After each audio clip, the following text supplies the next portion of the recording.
to talk and research, and I started to get very excited about it because in Trinidad we didn't have that. We had one screen. This is in the year 2000. Everybody knows you had VHS and Betamax then. Nobody was going to movie theaters anymore.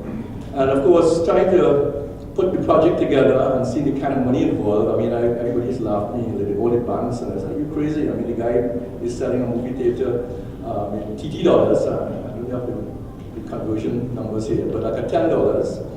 And I was coming on it with my proposal to sell it, to go to a movie at $25. So that was crazy, but who's going to go there? And my persistence, which I think I reflect in the past, is what makes me an entrepreneur, because I didn't give up. I said, you know, I believe when I go to Miami, I go to these cineplexes, I find it's a great place, it's a wonderful place to be, and I enjoy the movie so much more. And of course, I will meet 10,000 other Trinidadians going to do the same thing. I said, well, wait a minute, why are you all in Miami watching a movie like Titanic is a movie, and nobody watching a movie in Trinidad? So it sort of made me think, you know. But it was a lot of money, and I went to the banks, and I went to every bank in Trinidad. Everybody turned me down, and went back and forth for another 2 years, trying to say that the country needed something like this, needed to be entertained. And of course, I started to visualize what product I would bring to the market if I was able to secure the financing. And as time would have it, and as the things would have it, it started to come together. Persistence, bringing in consultants, presenting to the boards of the banks, and fighting and not giving up. And when I say I had that experience of meeting ministers in Trinidad and they give you 5 hours, that's where I learned that from. That was so true, because I was really not a person known in the business world. And every minister in Trinidad, I used to have to spend 3 or 4 hours to sit down, you know, and sit down, and then they would be going, oh, you still here, boy? I say, yes, minister, I'm still here. And would I have been a different person? I don't think it would have happened. You know, I probably would just give up and walk home, and nothing would have happened, and Guyana would not be what it is today. So in a way, I look back and I pat myself and I just, well, at least you know you persisted and you succeeded. So eventually, over another year or so, by 2002, things started to happen. A whole combination of things happened, and it really looked like it was something that was meant to happen. And the first movie that was born in Invaders Bay, Port Spain. It was totally a different concept. I had an idea of what I wanted to bring to the country. I knew what we didn't have. I knew that people wanted to be entertained. I knew we had to make it a secure place, you know, because we do have a lot of issues in Trinidad even today. And it became a tremendous success. You know, within a matter of a month, it started like 1,200 people for the first day to 6,000 people by the second month. And I said, all of a sudden, everybody in the banks now started to say, come and see me, and I didn't have to wait anymore. Come in, I want to talk to you. And it became a business that everybody got excited. You know, Coca-Cola jumped in, every concession item, everybody wanted me to be part of it. And it grew and it grew, and we never lost focus of what we wanted to do. We really wanted to create a place that your families could come, that you could bring your children, you could bring the elderly. I have people coming, I haven't been in a movie in 25 years, you know, and when they came, they come every week now. So, you know, so the stories make me very emotional, because when it's Christmas and I see the little kids coming to sing carols or the charities we do, you will find as we come to Guyana, that we're not just about coming to make money. Because, you know, you have to make money to pay your loans. But the focus on my company, and I think why we're successful, is that we touch that nerve that a lot of people are so appreciative of, that Movie Down is there to help us have a good time, to be a happy place, right? To make the kids, when they see that logo, the smile comes onto their faces, because they know when they go there, they're going to say, I'm going to have a good time. And we work on that so hard, really, really hard. And when we come to Guyana, just as we have changed the landscape because of that focus in Trinidad, we are going to hopefully do the same thing here. I'm hoping that the Guyanese are like everybody else. They want to have a nice time, a safe place, enjoy, get value for the money, enjoy the great movies. When I started, you want to go to a movie, let's assume the movie is coming up as Wonder Woman, right? And in the old days, you have to wait 2 months to see that movie. Today, we are even opening before America. We're actually making inroads on those statistics. When it calculated what's happening in South America, you know, Trinidad has certainly emerged in the top 20 now as in box office. And over 1.6 million people went to Movie Down last year. That's paid tickets. So the formula works. It's a very close and, I suppose, well-loved And therefore, I'm seeing the same thing happening, as I say, when I come to the immigration and the customs offices. The same thing happened in Trinidad, I'm seeing it here. So I think we're on the right track. And I can promise you that what we do as a company, we are going to be a very good corporate citizen. We are trying to do other things with the university and to see how these partnerships can work out and be beneficial to everyone. We are here not to exploit the country, but to give something back to the whole of the Caribbean, not only Guyana. We feel that we have a brand that, for whatever reasons, I've been blessed to show that we can do it. Our movie now, I should say, and I go traveling a lot. I go to Cineplex Odeon, I go to cinemas in Hong Kong, I go to cinemas in Japan, can hold its own anywhere in the world. Because I tell many people in Trinidad, we don't compete or make things to compete against Trinidad, but I compete against the world. Because I really would like one day, whether in the very near future, that I could go into the really advanced international markets and make a name for myself. In addition to all of that, we bring the food, the cuisines, those experiences, world-class facilities. I think we are planning to bring 2 of the restaurants here. A lot of you have traveled to Trinidad, and I asked the question, what you think? Do you think Rizzonis could work here? And they tell me, yes, bring it. And to give you a variety of a choice, which will enhance your quality of your life in Guyana. We're going to be doing things for the children all the time. We do have the secondary schools. We do scholarships for the children in video. Not everybody is an academic in terms of maths and English. We try to extend that to the arts. So a lot of you maybe in the arts, come and tackle me afterwards and tell me what I can do to help to build up those sort of arts and art classes and stuff like that. So I'm very, very, very, I suppose, happy to be here. I'm very happy. I'm excited. My directors are excited. I have one sit down there, and we talk a lot about what we can do when we see these opportunities. We are going to definitely change Guyana in a positive way. And I hope the minister and all of them appreciate the fact that I'm coming here because we want to be here. We want to do something for Guyana, and because I am a Guyanese, I think it's my time to put back into the communities. And we are doing in St. Lucia, St. Vincent with Dr. Gonzalez. We are doing maybe something in Canada. There's a big diaspora of Caribbean people. And to build, and let's see where this journey takes me. I'm just like I'm happy to be doing what I'm doing. I enjoy what I'm doing. Paloma asked me how come I'm looking at my horses and things on my phone. I'm not worried about this cost overrun and that problem we're having in the business here, because as you get older, you change your focus where it is you want to be. And so I would say in ending that it's happy to be here. There are a lot of things in Guyana that need to be done.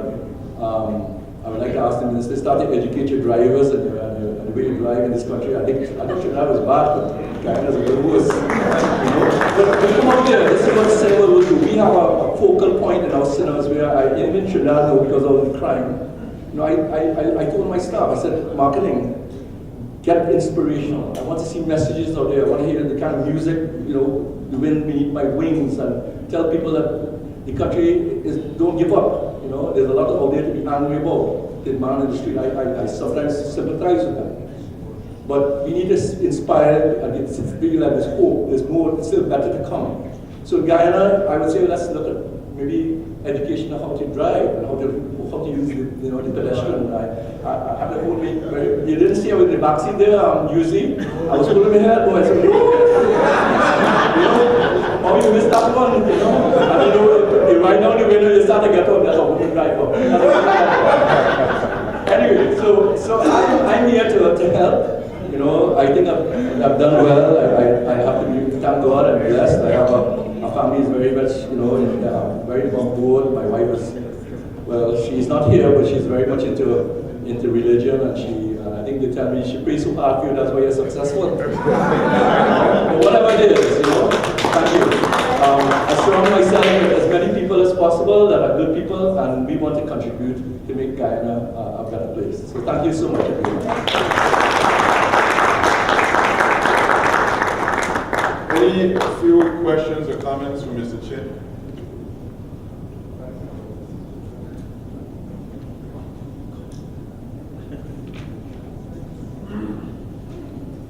I look forward to riding one of those horses around Torquay. Another round of applause. Let me invite one of our country's very successful attorneys. There was a time when he was sometimes considered more politician than attorney. But some people would say, what's the difference?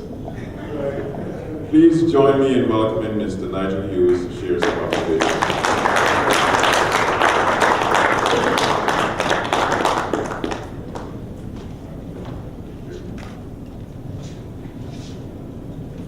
Professor Griffith, ladies and gentlemen, Mr. Chin, Minister, good evening.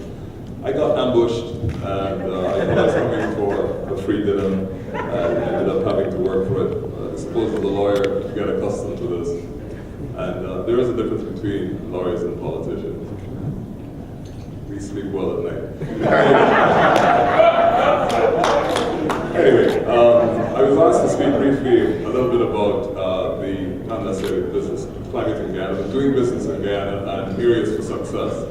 I'm not sure what atmosphere has been created over the last couple of days that you're here. I want to say personally, I'm very happy that you have spent a whole week with us here, because quite often in Guyana we're here and we're not quite sure what impression that we create internationally.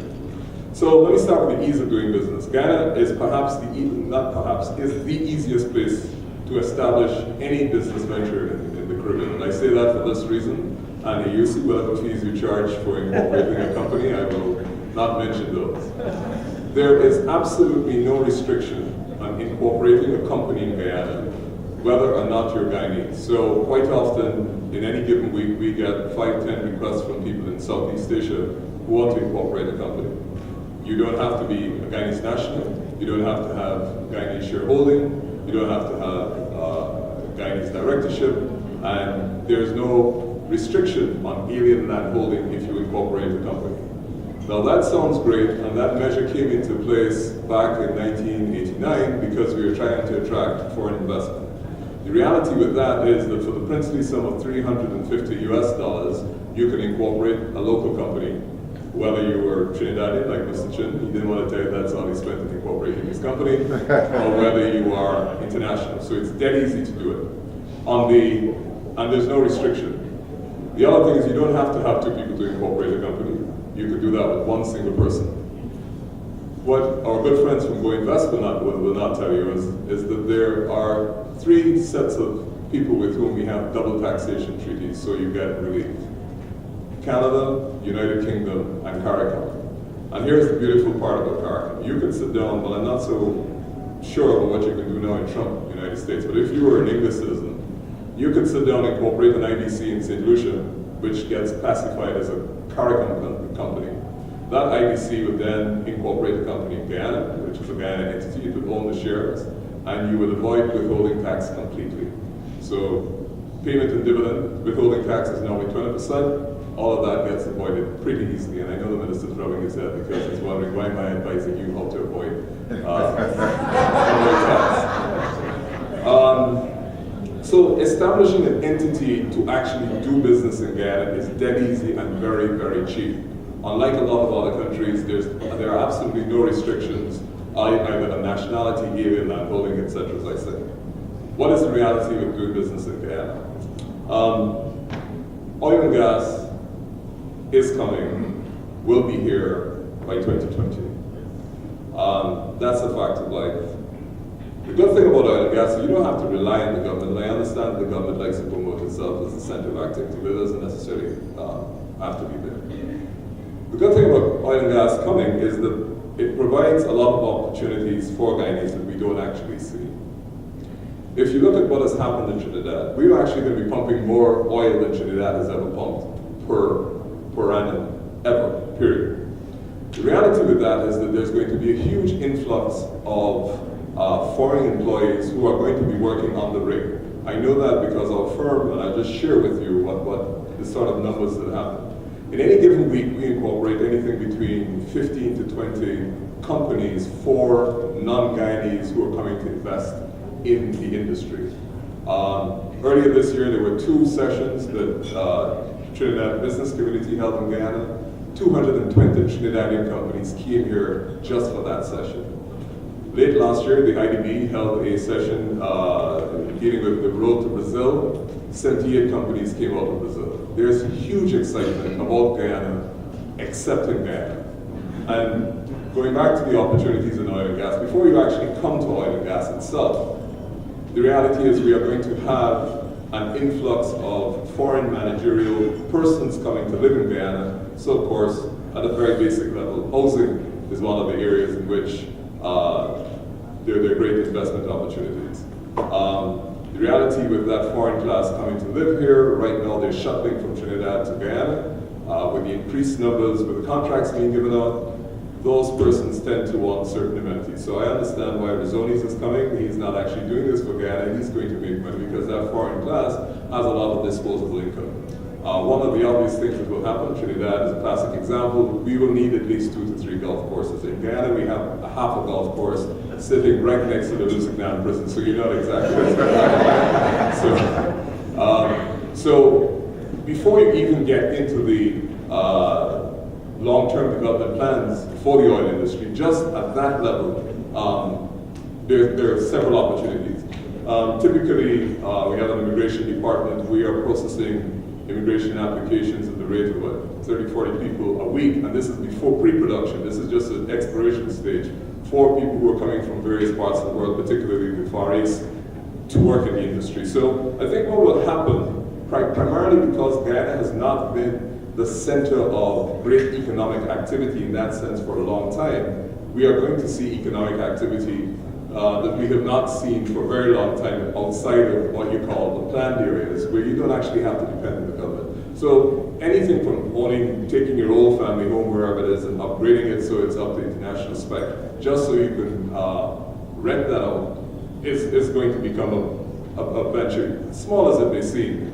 Now, the government hasn't actually said, and I'm hoping they do this by the end of the year, whether they're going to concentrate or what areas in the upstream development that they're going to concentrate on. Obvious area for development in the oil and gas industry, laboratories. All the stuff that comes out has to get tested. Right now what they do is that if we take it off the rig, they bring it on shore, fly it overseas, it comes back. So there's going to be a significant area for the establishment of laboratories, particularly for that.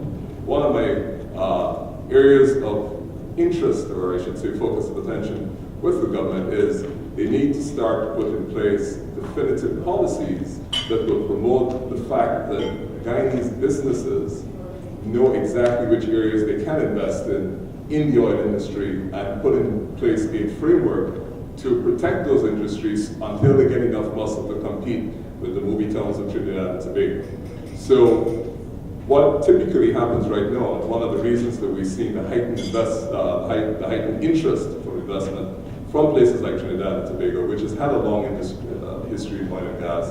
And Trinidad's experience, let me say this, is essentially gas, and it's near shore. Our exploration in oil is offshore. It's 120 miles offshore. It's going to be physically invisible for all intents and purposes, and that specific industry is not going to employ a lot of people, maybe 100, 120 people. The reality is the support services. So right now, Shagaramas is making bundles of money off of Guyana because they're bringing everything from food all the way over to mud. If you don't quite know how important mud is in the industry, mud literally is mud that they pack into pipes to create force to move and clear the pipes. Now, I was blown away. I'm a member of the Guyana Oil and Gas Association, that 8 months ago, they flew Trinidadian employees to Guyana and brought mud from Trinidad to Guyana to put in pipes.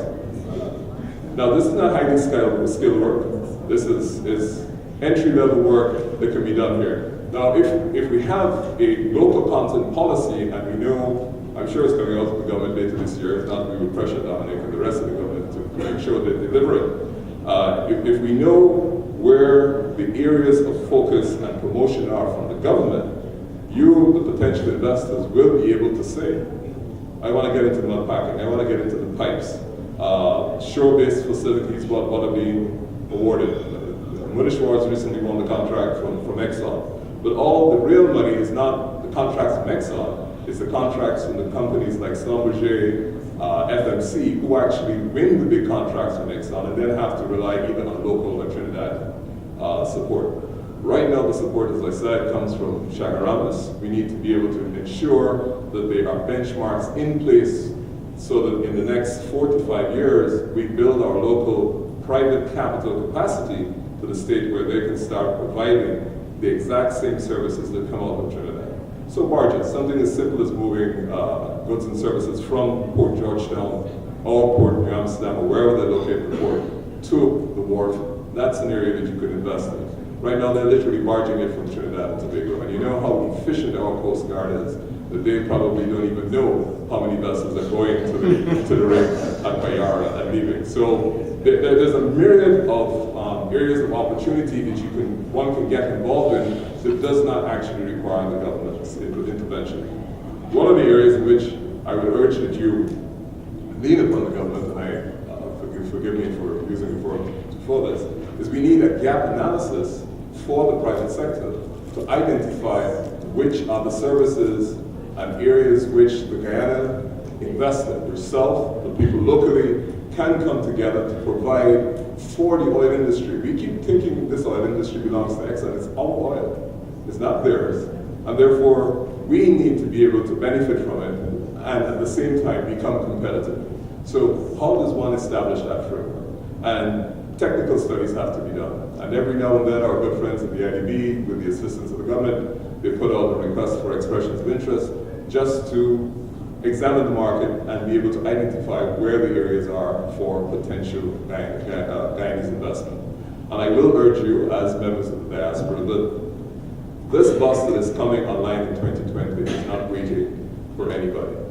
And if we, the very minuscule Guyanese, if you put us together, whether we're overseas or whether we're here, if we don't get competitive, somebody else is going to come and take this. Because if you just look at the numbers, and the numbers that they've just released are actually lower than the amount of oil they've actually really found. They haven't really told you that yet. If you just start to crunch the numbers, we have to admit that we don't actually have the capacity right now to manage that. And if we don't start putting in place the policies and framework, somebody else is going to come and manage it for us. And Guyana, you will not recognize it in 10 years if we do not begin to put those the institutional framework in place. And so we think that it's coming, it's here already, and I don't think we appreciate the urgency of it. Again, I'll put Minister Gaskin on the spot. The question is, the revenues that we derive from this, what do we do with them? Very, very important. Sovereign wealth funds is an obvious investment. But what are the capital projects that we will put in place so that by 2040, if you've been following the news, carbon-fired gas cars are not going to exist. So by 2040, this bonanza we have will come to an end probably long before that. So what do we put in place to make sure that we expand the base of our economy so that there are major infrastructural projects, whether it's road and rail to northern Brazil so that they can get their products out, but we can get products into them, given our proximity to the Panama Canal, whether energy is obvious, we clearly cannot get value added unless we reduce the cost of energy, and therefore we need to make sure that we as citizens plan so that when oil runs, not the oil will run out, when they switch from oil to other forms of energy, we're not left hanging like our good friends, I don't want to say in Trinidad, with a single product economy. And we don't have the luxury of saying that we don't have the experience of people nearby to learn from. And that is really the challenge that we have. One of our collective national embarrassments is that 50 years after independence, the base of our economy is essentially the same that the colonialists left us. Now, I think we need to start thinking outside the box, living outside the box, so that we don't repeat that mistake in the next 20 to 30 years. When I say Guyana is really an exciting time to be here, I know the economic numbers may not necessarily reflect that confidence, but if we don't get on board that bus now, that bus is leaving and somebody else will take it. I thank you so much.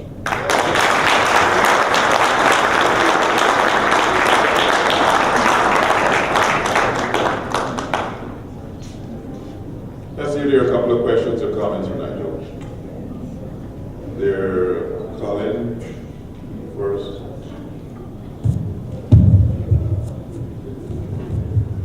We'll take two at a time.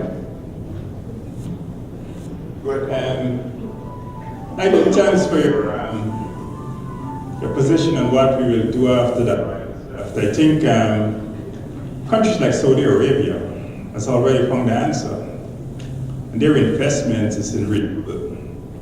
And you will be shocked to know that Saudi Arabia, even though it produces so much oil, some of the largest solar fields are in Saudi Arabia. And our countries are bulking up on renewables because they fully well know that an economy can only develop on energy. And if fossil fuel is going to go, the only other place they can go is to renewable at this time, and possibly go to storage and look at lithium. And we have lithium here, and we don't have renewables. And when we talk about renewables, we're not talking about putting one solar panel on some people's house. We talk about megawatts of power, gigawatts of power. And we have got to get very serious about our renewable energy in this country, or we'll be in trouble. Thank you. Thank you for that comment. Thank you. Congratulations, Nigel. A very informative discussion. For the benefit of the members of the diaspora here, could you elucidate the benefits of registering an external company as against incorporating a local company within the laws of Guyana? Thank you. Well, the first and obvious is, let me just explain the difference. You register a company, it means you've got a company probably registered in Delaware or UK or wherever. And then what you want to do is you want to register that company in Guyana so that you can do business here. Under the Companies Act, if you have a foreign company and it's going to enter into 2 or more contracts in Guyana, if it owns an asset from which it derives income in Guyana, if it has a sales office here, if it's listed in the telephone directory, you are required by law to register that company here. Registering your foreign company is far more expensive a proposition than incorporating a local company. And you don't have a restriction, the option is yours. Registering a foreign company, the official fees for that are $1,500 US maximum, but most of them are $1,500 US, and a local, as compared to a local company, is $350. Now, that foreign company, if it doesn't want to register here, can actually just incorporate the company and own the shares, which in fact is what you call a subsidiary. When you register a foreign company, what you're actually doing is establishing a branch. You come to the benefits and the disadvantages. If you register a foreign company here, then that foreign company has a presence in Guyana. Of course, you have to appoint somebody to be your agent for the purposes of process. But it means that if that company owns a car in Guyana or a truck or a vehicle and gets into an accident and somebody gets injured and they become a paraplegic, they're actually suing the foreign company. So if the foreign company has assets, they're going after you. What happens, and I hate to say it, if you incorporate a local company, costs you $350, it owns no assets, you buy the vehicle in the local company's name, it gets into an accident, somebody gets very seriously injured. When they finish suing you, if the company only owns that asset and it's less than the value of the damages, of course, you're protected and insulated. It's a horrible example, but that's the reality. You are, by and large, when you establish a subsidiary or a local company, it's only the assets you bury in it. And in terms of tax structure, depending on how you want to structure your event, like I said before, if you've got your shareholdings in a CARICOM company, which is an IBC, and you've got a Guyana entity, as opposed to an external company, because an external company is not considered a Guyanese company. If you have that, then of course you get the benefits of the CARICOM tax treaty, so withholding tax and all the taxes, double taxation, you get all of those benefits immediately.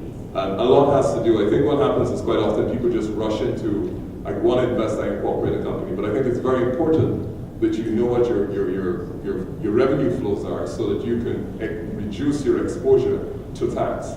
And that's an important thing, because every now and then, you know, the Commissioner General wakes up and decides he's going after somebody, but you want to make sure that whenever he wakes up next time, you know, he's not going to have you too as a charter. Thank you. Very good. Another round of applause, Nigel. Finally, let me invite Mr. Ralph Brazilio, to share some thoughts. Tell us a little bit about himself, his company, and the diversification he's doing beyond the United States to Guyana.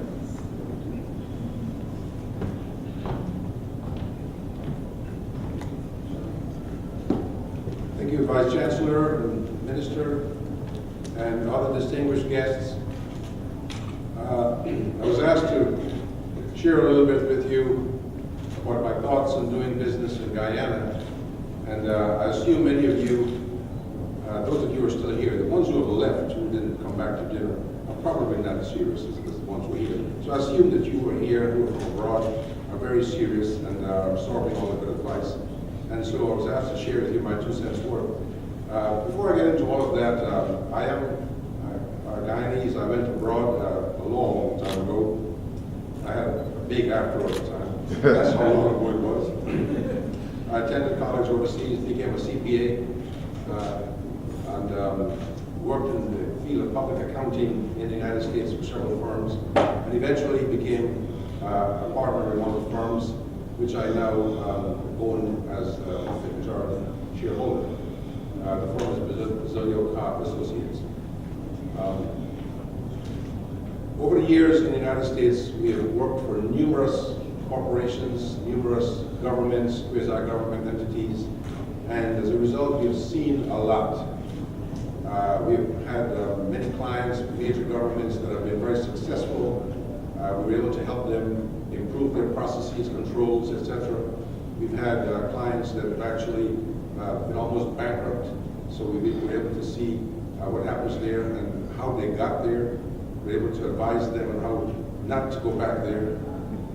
One of those, by the way, was Washington, D.C. The city of Washington, D.C., the capital of the United States, was actually close to bankruptcy in the late 90s. Had a deficit of over $500 million. We were able to work with them through that. So that's a little bit of background. And I've been coming back to Guyana very often, starting in 2009, for a project I have here. It's a learning center we started here. And every time I've come back, I've been asked, why don't you set up a business here? Why don't you have a branch here? And so eventually we did that. And we're now actually have an office here set up legally, Mr. Hughes, thank you. And we're operating. But I wanted to now share with you what I have seen as we have been here for the last year and a half, registering the company and getting set up. And I just want to share with you a few quick thoughts, just 4 quick things. One of them is, if you're coming to do business, you have to be patient. And if you're coming to the United States, be particularly careful about that, because in the United States, we're accustomed to getting things done right away, quickly. Fast food, you know how that goes, and we want it done right away. So be a little patient. It doesn't happen overnight. Many of you who have been in business overseas, where you got to did not happen overnight. So don't expect that you will come here and it will happen overnight. The second thing I want to say is, don't forget that you are going to be investing.